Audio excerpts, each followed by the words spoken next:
এ এক ভিন্ন ইরান। শত্রুপক্ষের হুমকি যেন আরো একতাবদ্ধ করেছে ইরানবাসীকে। সোমবার রাতে তেহরানের রাজপথে দেখা গেল সেই ঐক্যের ঝলক। বিপ্লবের লাল আভা যেন নেমে এলো রাতের শহরে। হাতে জাতীয় পতাকা, কণ্ঠে যুক্তরাষ্ট্র ও ট্রাম্প বিরোধী স্লোগান। সোমবার মার্কিন আগ্রাসী নীতির বিপক্ষে এভাবেই সোচ্চার হয়ে ওঠেন ইরানের সাধারণ জনগণ। ট্রাম্পের নির্দেশে সোমবার যুক্তরাষ্ট্রের স্থানীয় সময় সকাল 10টায় হরমুজ প্রণালী অবরোধ শুরু করে মার্কিন নৌবাহিনী। হুঁশিয়ারি দেয়া হয়, ইরানের সঙ্গে সম্পৃক্ত কোনো জাহাজকে হরমুজ পার হতে দেবে না যুক্তরাষ্ট্র। এই হুমকির জবাবে জনগণকে রাজপথে নামার বার্তা দেয় খামেনি প্রশাসন।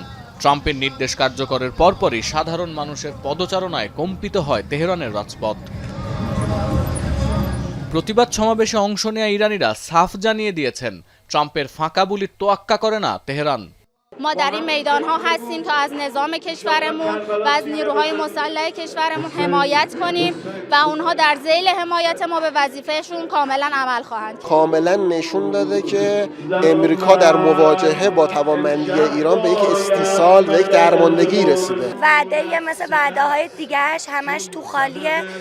ما نه از تهدیداش میترسیم و نه اصلا ترسی داریم.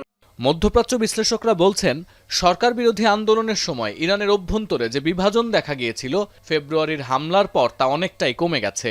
জাতীয় ঐক্য, মর্যাদা আর অধিকারের প্রশ্নে একাট্টা হয়েছে ইরানের সাধারণ জনগণ। বিশেষজ্ঞরা মনে করেন, মূলত ইরানের ওপর মার্কিন ইসরায়েলি আগ্রাসন জাতিগতভাবে ইরানকে আরও ঐক্যবদ্ধ হতে সহায়তা করেছে, যা আয়াতুল্লাহ খামেনির মৃত্যুতে আরও জোরদার হয়েছে। সতীর্থ কর্মকার, এখন বিশ্ব। 72 ঘন্টা ময়েশ্চার লক সমৃদ্ধ লিলি বডি ওয়াশ। শিয়া বাটারের গুডনেস স্কিন রিপেয়ার করে রাখে সফট